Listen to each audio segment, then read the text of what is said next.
Spoštovani gledalci naše televizije, bodite prav lepo pozdravljeni.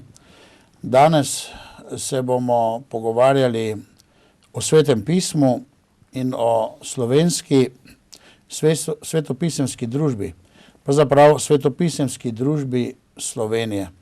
In gostimo pri nas v studiu Benjamina Sitarja, ki je sodelavec in zaposlen tudi, mislim, pri tej družbi in se trudi v okviru svetopisemske družbe Slovenije, da razširja Božjo besedo in evangelij. Dragi Benjamin, ker se poznava, se bomo kar tikala. Lepo pozdravljam v našem studiu in med našimi gledalci, ki te sedaj tudi gostijo v svojih domovih. In moram priznati, da sem zelo vesel, da si prišel, da nam boš predstavil ta velik projekt, da bodo ljudje bolj spoznali, kaj je to pravzaprav svetopisemska družba Slovenije. Prav, najlepša hvala.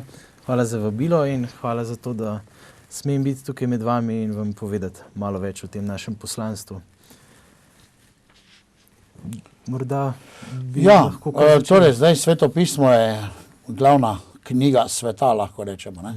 Prevedena v mnoge jezike in mnogim ljudem daje smisel življenja, črpajo hrano za svojo dušo in srce, za svoj iz njega in je razširjena torej v okviru mnogih držav sveta, prevedena v skoraj vse jezike. Kaj se prevodi Svetega pisma? Ja, tako je. Na svetu poznamo približno 6500 jezikov. In zanimivo je, da do zdaj jih ima polovica prevedeno vsaj eno knjigo Svetega pisma. Se pravi, niti približno še ni cel svet pokrit, bi rekel, s prevodi Svetega pisma. Kar polovica sveta še čaka na svoj prvi prevod Božje besede. Moram reči, tukaj smo Slovenci lahko kar zelo veseli in srečni, ker smo bili v bistvu 14. narod na svetu, ki je imel svoj celotni prevod Svetega pisma. Se pravi, tako majhen narod, pa z Dalmatinovo Biblijo leta 1584 smo bili 14. na svetu od modernih sodobnih narodov, ki smo dobili svoj prevod Svetega pisma, kar je izjemno. Smo res lahko ponosni na naše protestante. Dejansko, ja, tako. Začelo se je to prevajanje Svetega pisma s Primožem Trubarjem pri nas. In on je bil tista gonilna sila, ki je potem tudi samega Dalmatina uvedel v prevajanje. Malo komu je znano, da je v bistvu Primož Trubar Dalmatina potegnil, mislim, da je bil v Nemčiji njegov mentor, da ga je on privajal k temu, da prevaja v slovenščino, da se ni njegova čut za jezik zgubil in ga je potem tudi kasneje spodbujal. Trubar je prevedel Novo zavezo, Dalmatin pa potem celotno Sveto pismo. Ja, krasno. To je res izjemno. Se pravi, smo uvrščeni med moderne krščanske narode že v 16. stoletju. Tako, in moram reči, da danes, to je pa zelo zanimiv podatek, je naš predsednik Danilo Tirk nam v pogovoru rekel, da če hoče komu povedati, kdo smo Slovenci in pove, da smo 14. narod na svetu, ki smo imeli Sveto pismo. Zelo zanimiv podatek. Čudovito. Ja. Vidiš, Danilo Tirk. In Georgeu Bushu je podaril Dalmatinovo Biblijo. Zanimivo. Ja. Se pravi, je naš predsednik tudi ponosen na Sveto pismo. Zelo, ja. Kakor vemo je. Imate dobre odnose prav svetopisemska družba, imate z njim takšen oseben odnos, bi rekel, da me to omenil ali karkoli? To smo se osebno srečali ob Trubarjevi 800, oziroma ob tem prazniku, 500-letnice Primoža Trubarja, in smo mu takrat podarili eno posebno izdajo Svetega pisma in nam je to tudi med drugim omenil. Krasno. Ja. Torej, mislim, da nas vse gledalce in mene osebno tudi zanima, svetopisemska družba, kaj ali kdo sploh ste svetopisemska družba? Mogoče prvo vprašanje. Mogoče začneva kar od Trubarja, tam, kjer sva zdaj začela in lahko tam nadaljujeva. Ja, zanimivo je to, da je Primož Trubar leta 1560 v Bad Urachu v Nemčiji, bi lahko rekel, ustanovil prvi svetovni prototip svetopisemske družbe. Ustanovil je namreč biblijski zavod, kjer so najprej skrbeli za prevajanje Svetega pisma v slovenščino, hrvaščino, tiskanje, distribucijo In tudi potem so skrbeli za to, da so s prostovoljnimi prispevki raznih kraljev in mogočnikov tedanjega časa tudi pokrili to tiskanje teh knjig, ki so bile takrat izjemno drage. Ne. S tem je v bistvu mi, Slovenci, pravimo, imamo prvo svetopisemsko družbo na svetu. In to so res izjemne zadeve. To smo ob tem Trubarjevem letu prišli do tega. No, vendarle, uradno priznana in začetnica te organizacije, kateri mi danes pripadamo, je pa britanska in inozemska svetopisemska družba, ki je nastala leta 1804. Zanimivo. Takrat že je ta organizacija, bi rekel, svetovna. Takrat je nastala britanska. In, v bistvu, ampak to je začetek svetovne. To je začetek, se rekel inozemska tudi. Ne? Tako, ja. Tudi recimo pred 90. letom, pred 93. letom, se pravi 1993, ko je bila ustanovljena Slovenska svetopisemska družba, je recimo z ekumensko izdajo Svetega pisma prav ta britanska pokrivala Slovenijo. Če pogledate v ekumensko izdajo Svetega pisma, boste videli, piše spredaj, izdala in založila britanska in inozemska svetopisemska družba. Poglej, zanimivo. Se pravi, zdaj od leta 93 pa sami. Smo pa mi Slovenci, tako. Tiskarje tudi, tiskamo sami ali karkoli, oziroma organizirate ali karkoli. No, k temu preidiva še malo kasneje. Ja, se pravi, izvršujemo glavne naloge svetopisemskih družb. Po svetu nas je danes 200, oziroma smo v 200 državah prisotni, torej od 93. leta tudi v Sloveniji, in skrbimo za naše poslanstvo z, bi rekel, 4 ali pa 5 glavnih točk, lahko jim rečemo 5 stebrov svetopisemske družbe, med katerimi čisto prvo je prevajanje. Se pravi, Božja beseda, kot vemo, je zapisana v originalu v hebrejščini, aramejščini in Nova zaveza v grščini. In to Božjo besedo je treba ljudem približati. Tudi mi, če bi jo recimo v času Jugoslavije mogli brati samo v srbo-hrvaščini, bi jo razumeli, ampak bi bila tuja. Ni tvoja domača. Tako da še danes po svetu, ko pridejo na dan novi prevodi Svetega pisma, so to cela slavja celih narodov, ker oni v bistvu s tem zaživijo kot narod. Oni s tem še danes, tako kot je Trubar pred 500 leti za nas naredil, še danes se to dogaja po svetu, da ljudje čist kot narod, ko dobijo opismen, se pravi, ko se njihov jezik opismeni, takrat oni zaživijo kot narod in to so cela slavja. In pri nas recimo v okviru svetopisemske družbe in pod vodstvom profesor Krašovca in ostalih biblicistov je potem nastal ta slovenski standardni prevod, ki je izšel leta 1996 in ki je nekako najbolj znan. Se pravi, sama družba je pa tu imela kakšno nalogo? Svetopisemska družba v bistvu je na nek način tudi drugod po svetu in tudi tukaj bila pomoč, daje strokovno pomoč, generator tega v bistvu dogajanja. Čeprav so veliko dela opravljali naši sami biblicisti oziroma skoraj v celoti, pa je potem poskrbela tudi za sam natis Svetega pisma. To je, bi rekel, lahko že ta drugi korak, drugi steber, se pravi tiskanje Božje besede. Zanimivost, v Sloveniji sta zaenkrat recimo 2 tiskarni, ki sta sposobni natisniti Sveto pismo. Ste sposobni. Gre namreč za zelo tanek. Sigurno tanek papir, posebne zahteve, kvaliteta. Tako. Zdaj, večina svetih pisem, to mislim, da lahko povem, ker gre za našo misijonsko tiskarno Združenih svetopisemskih družb, se danes pač tiska na Kitajskem. Ja. Najcenejši tiski. Dobesedno. Kitajci so prišli vse posod. Razen te velike študijske, ki jo tiskamo pri nas, je na Kitajskem.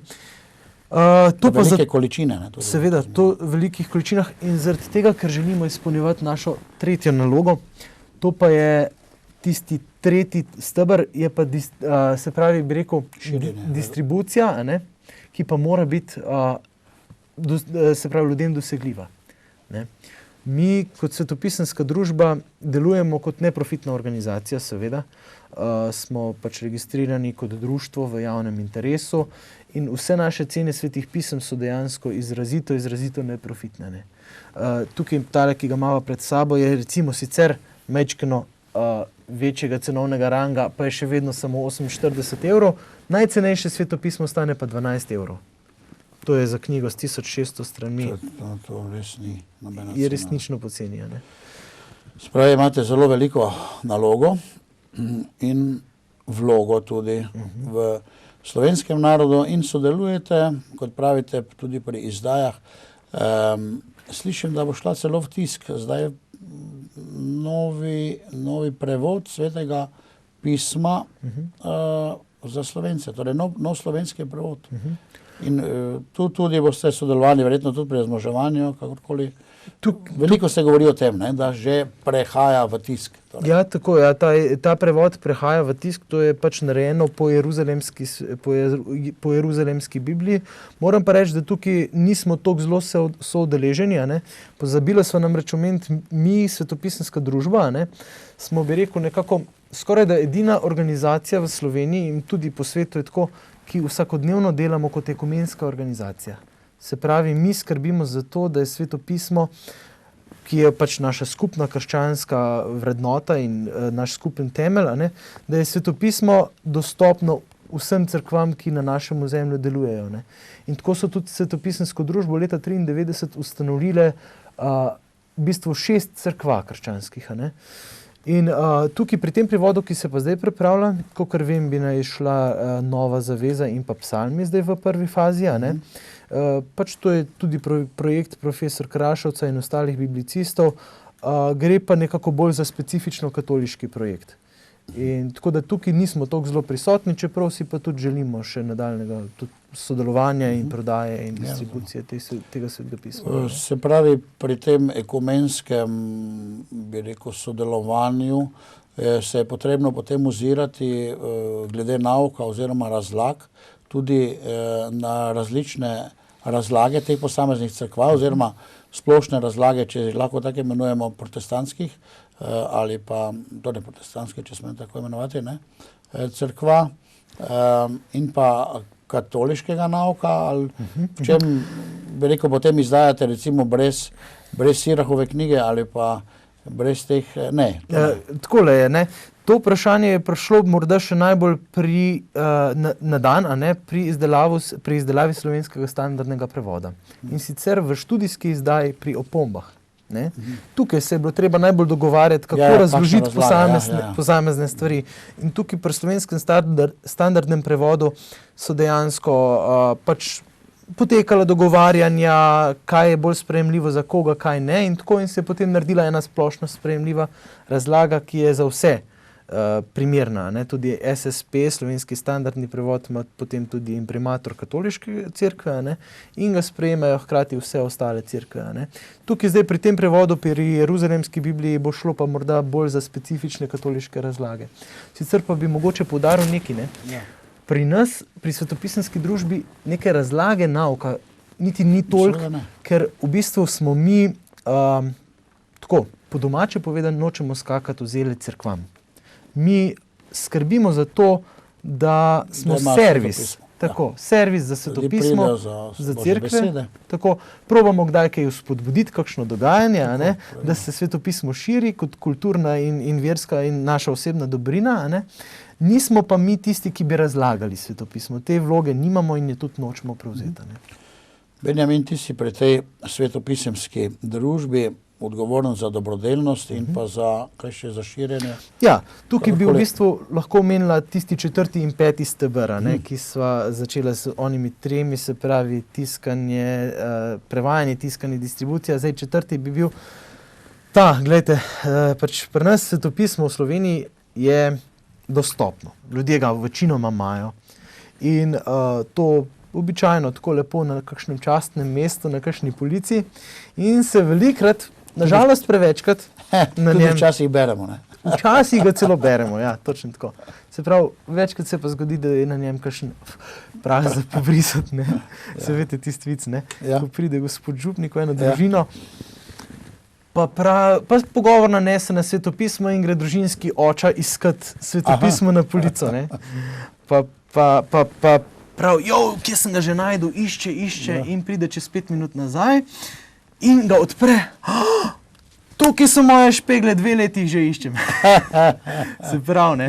To malo morda ponazarja, kaj je dejansko pri nas problem. Svetopismo imamo to srečo, da ga imamo. Mnogi ga po svetu ne morejo dobiti. Mnogim po svetu osebno svetopismo predstavlja nedosegljivo dobrino. Ne?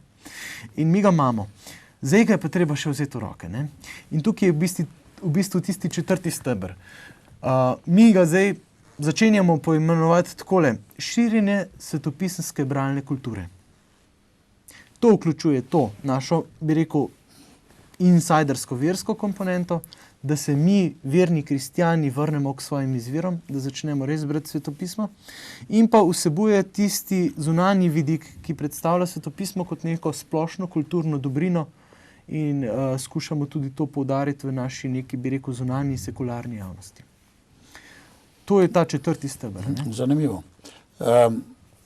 Če smem vprašati, koliko je recimo pri vas zaposlenih, kdo je vaš? Ja, poslušam. Zapomni si vprašanje, veš kaj, ti imaš to mapo tak fejs naprej, da je v vseh kadrih noter, ne? Ja. To bi bilo fino, če bi jo malo bolj nazaj držal, pa bolj na mizo, ali pa kaj takega. Aha. Ker je vse posod noter, kliviš z njo in je vsi kadri so bistvo za to mapo nekako rečem. Kaj nazaj, potem brez mape sem, ali kaj? A brez mape pa imaš niže dol. Tak dol? Ja. V redu? Zdaj pa, vse si zdaj vprašanje zapomnil, ne? Okej. Zdaj pa brez poli zrezil. Čakaj, zdaj vprašanje, kaj je že bilo? 4 zaposleni. Ja, torej, kdo je direktor, to me zanima.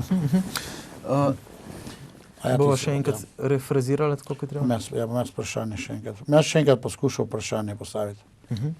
Dobro. V redu, veliko smo že izvedeli, zanima nas pa, bi rekel, organizacijsko, ali ste vi kot društvo registrirani, ali ste DOO, ali SP, kakorkoli, in kdo je, koliko vas je zaposlenih, kdo je vaš generalni vodja v Sloveniji? Torej, tako je. V Sloveniji smo organizirani kot društvo, neprofitno društvo v javnem interesu. Se pravi, da imamo tudi strani države priznan ta status. Kot sem že na kratko omenil, nas je ustanovil ta Svet krščanskih cerkva leta 1993. V bistvu je glavni nekak naš organ društva je kot vedno odbor, a ne? Smem vprašati samo to, Svet krščanskih cerkva, to je ekumenska. To je pravi ekumenski svet, mislim. Ne? Tako je, ja. V bistvu ni bila neposredno ta organizacija Svet krščanskih cerkva udeležena, ampak 6 cerkva, se pravi katoliška, evangeličanska, binkoštna, baptistična, adventistična, pa krščanska cerkev bratov. To so te ustanoviteljice, a ne? In one imajo tudi potem, se pravi, imamo upravni odbor, ki ga sestavljajo predstavniki vseh teh cerkva. Predsednik upravnega odbora je trenutno profesor Marjan Peklaj, zdaj že kar nekaj let, od leta 2006, kolikor vem. In od tistega leta je tudi generalni tajnik, ki vodi operativno delo naše svetopisemske družbe, gospod Matjaž Črnivec. Potem pa smo tukaj še 3 zaposleni, Martina Kraljič, ki pri nas skrbi za mnogo več kot samo administracija, bi rekel, je naša operativna vodja, ki ve za vse te stvari, upravne zadeve, kako morajo potekati. Potem je gospod Toni Železnik, ki je naš komercialist, skrbi za prodajo svetih pisem, in pa je sam, ki pa skrbimo v bistvu za ta, bi rekel, dobrodelni vidik, ki ga še niso predstavljali, in pa to, bi rekel, predstavitveno širjenje svetega pisma, širjenje kulture, branja svetega pisma in pa samo seznanjanje s svetopisemsko družbo. Lepo. Se pravi, so cerkve udeležene, vsaka po svojih močeh in vplivu in zelo zanimivo. In cilji, več ali manj smo že tako nasplošno povedala, cilji so za nas Slovence, da bi jih brali Božjo besedo, da bi vsak imel sveto pismo. In poleg, bi rekel, samega svetega pisma, vaša družba ima tudi druge ponudbe.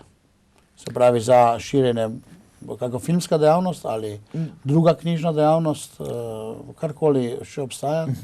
Takole, mi smo zdaj zaenkrat kar dosti strogo specializirani na samo svetopismo, a ne?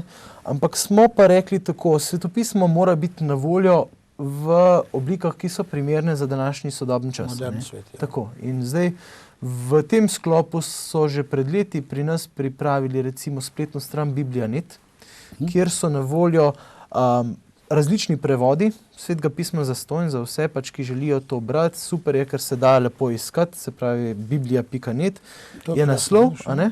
In tudi lahko berejo Božjo besedo, lahko jo prebirajo, tako, uporabljajo preko interneta. Vse, se pravi, da se iskati po Svetem pismu, da se iskati po besedah, čudovito. Da se, potem so gor še razna druga orodja, pripomočki, kako brati Sveto pismo, zakladi Svetega pisma. Zanimiva aplikacija je ta, da se da Sveto pismo prenesti na mobilni telefon, da ga lahko bereš v čakalnici. To je možno na vaši internetni strani. Tako, na naši spletni strani. Gledalci so vabljeni potem na vašo stran. Vsekakor, ja, na Biblio.net gotovo, ker je pa še hec to, ne? Mislim, to pa je hec. Ja. Ker je Svetopisemska družba Slovenije, mislim, mejhni smo, ne? Pač Slovenci kot taki in naša Svetopisemska družba, s to Biblio.net oskrbuje nizozemsko, špansko in pa britansko svetopisemsko družbo, pa še ne par drugih ta velikih. Res, se pravi, njihov svetopismo na internetu laufa na programu Biblija.net, ki sta ga naredila pred leti Matjaž Črnivec, ta naš generalni tajnik, in pa Matej Nastran. Matej Nastran je imel levi delež pri tem. Tako da, ja, pater Matej Nastran je res, v bistvu bi rekel, vse svetovno zaslužen. To pa veliko delo. Zelo. Kaj še imate na internetni strani, kaj še naši gledalci oziroma dragi bratje in sestre, bi rekel, veri, ali pa tisti, ki iščejo, kaj bi še lahko našli na vaši strani? Kakšna pomoč še? Ja, na sami Bibliji.net recimo bi zelo priporočil eno pač del je zakladi Svetega pisma. Tam v bistvu imaš zelo dober po temah svetopisemskih, kdo je Sveti duh, in potem se ti zvrstijo vsi odlomki na temo Svetega duha. Kdo je Bog oče, kako je Jezus naš odrešenik, vse te stvari po temah. Potem imaš na kratko vsebino Svetega pisma, potem imaš navodila za prebiranje Božje besede, recimo, potem imaš letni plan Svetega pisma, da recimo, potem preko Biblije.net laufa to, da lahko dobiš vsak dan dnevno Božjo besedo tudi na svoj mail, recimo, ne. Take stvari so v bistvu preko tega narejene. Zelo ste razvili, čestitamo. To je pač dejansko res, ni za kaj, hvala Bogu, a ne? Ja, tako. To je res. Zelo dobro. Pol imamo spletne strani tudi našo, recimo od Svetopisemske družbe, ki predstavlja naše delovanje, naše potem tudi dobrodelne projekte, kateri morava prejiti. Pa obstaja še zdaj po novem ena spletna stran lekciodivina.si. To je v okviru vaše internetne strani. Se da najti povezavo. Se da najti povezavo. Tako, lekciodivina.si. V bistvu je pa posebna spletna stran tega projekta, ki je tudi en tak projekt za širjenje Božje besede. Lani smo prvič, kot ena od 13 svetopisemskih družb, prevedli in proizvedli to knjižico Lekcijo divina, v kateri so zbrani nedeljski odlomki, pač evangeliji, in potem po 4 preprostih korakih tudi kako te odlomke prebirati in meditacije zraven. Ne? Kako bi prevedla lekcijo divina, se pravi latinski jezik, lekcijo branje, Božje branje ali tako. Božansko. V uvodu v to knjižico je škof Turnšek napisal Božje branje. Božje branje. In da je to ena najbolj primernih poti za hranjenje z Božjo besedo. Se pravi, gre za metodo. Gre za metodo, ki v bistvu predstavlja 4 korake. A ne? 4 korake. Se pravi lekcijo, meditacijo, oracijo in kontemplacijo. Jih bomo malo razložila? Lahko. Veš, da nas zanima. Ja, dejansko, gledajte, pač tako je. Tako imaš enkrat prebran svetopisemski odlomek. Se pravi, ga vzameš v roke in prebereš. Tako. V redu? Se učimo. Si vzameš čas. Ja. In ga 10 potem... minut? Ja, gledajte, lahko si za tole recimo en nedeljski odlomek bi jaz priporočal. Nedeljski odlomek, okej. Bi priporočal, da si vzameš magar v soboto zvečer pred nedeljsko mašo, si vzameš pol ure cajta. Pol ure, v redu? Morda tudi manj, ampak... Kdo bi htel tako brati, da kar malo naučimo. Tako, dajmo kar akcije, tako. Ja. Se pravi, ko enkrat ti prebereš, imaš s pomočjo koraka lekcijo, kar pomeni preprosto branje, a ne? Branje. Greš še enkrat, se pravi, skozi ta odlomek, da ga avtor te knjižice, to je en Monsignor Abela. Da ga razumeš, okej. Tako, da ga še enkrat prebereš, da prežvečiš. Kaj je, o čem se govori. Tako. Kakšno je sporočilo, ali kaj, recimo. Točno, ja, tako. Torej, dobro prebereš, 2-krat, 3-krat. Tako, na ta način ti ga še on pomaga enkrat prebrati, ne? In potem pride ta korak meditacijo. To je drugi že. To je že drugi korak, a ne? Drugi korak. Prvi korak je lekcijo, branje, drugi je meditacijo. Tako. Meditacijo pomeni meditirati, ali kaj? Preprosto premišljevati. premišljuješ o Premišljevati, Tako. dobro. In sicer ga premišljuješ, recimo, bi rekel tako, s pomočjo nekaj vprašanj, ki te vodijo skozi ta konkretni odlomek, a ne? In ti pomaga se vživeti v tisto situacijo, ki je takrat vladala, ti pomaga videti, kaj je Jezus dejansko hotel s tem povedati, recimo, ali pa karkoli, a ne? Se pravi, greš v neko konkretno vprašanje, v neko konkretno, kaj pa to za mene pomeni, a ne? To se morda še bolj, recimo, potem, ko ti to predelaš, kaj to za mene zdaj danes pomeni. In pravi, to je smisel potem tega premišljevanja, kaj to tebi govori, Kaj hoče s tebi sporočiti, a ne? kaj to tebi pomeni, kaj tebi sporoči, ok, v redu, To je ta drugi korak, a ne? Tretji je potem molitev, oracijo. oracija. Preprosto v enem takem molitvenem premišljevanju Iz te besede, iz te Božje tega besede gremo molitev. mi ven z molitvijo k Bogu. Se mu zahvalimo za kaj, kar smo recimo spoznali, kar smo na novo zvedeli, a ne? Kar smo videli. Zato se mu zahvalimo in pa seveda prosimo za naprej, zase, za svoje prijatelje, v sklopu s tem, kar smo tukaj spoznali, a ne? besedno, torej ena molitev. Tako. Tako molitev, v redu. In potem dejansko kontemplacijo je pa recimo neko stalno molitveno zrenje, premišljevanje. Morda tukaj manjka korak akcijo, ki je včasih tudi pri lekciji Divina prisoten. To je potem za tema, kaj? Ja, za kontemplacijo. Ja, dejansko včasih pri lekciji Divina imaš več korakov, ampak tukaj so 4, ne. Zato pa ta kontemplacija nekako poziva k akciji. Da ne bomo kristjani samo tisti, ki gremo v nedeljo k maš, pa pol nič od nas ni. Da probaš to, kar si recimo premlel, preživečil s pomočjo te metode, potem spraviti v svoje vsakdanje življenje, a ne. To je v bistvu en tak pripomoček. Zelo lepo, zanimivo. Končala sva pri akciji. Tako. Pri tej naši prvi oddaji lahko povem gledalcem, da bomo imeli še eno oddajo. Sveto pismo nas vodi v akcijo, da ravnamo tako, kot je prav, dobro, lepo in kakor recimo za nas kristjane velja, kot je Božja volja. Ne? Tako. Dragi prijatelj v Gospodu in tudi drugače, hvala lepa za tvoj obisk. Si prav lepo še vabljen, še kdaj drugič. Zelo v kratkem. Hvala. Iskrena hvala Dragi za gledalci, lepo zdrav. Pozdravljeni.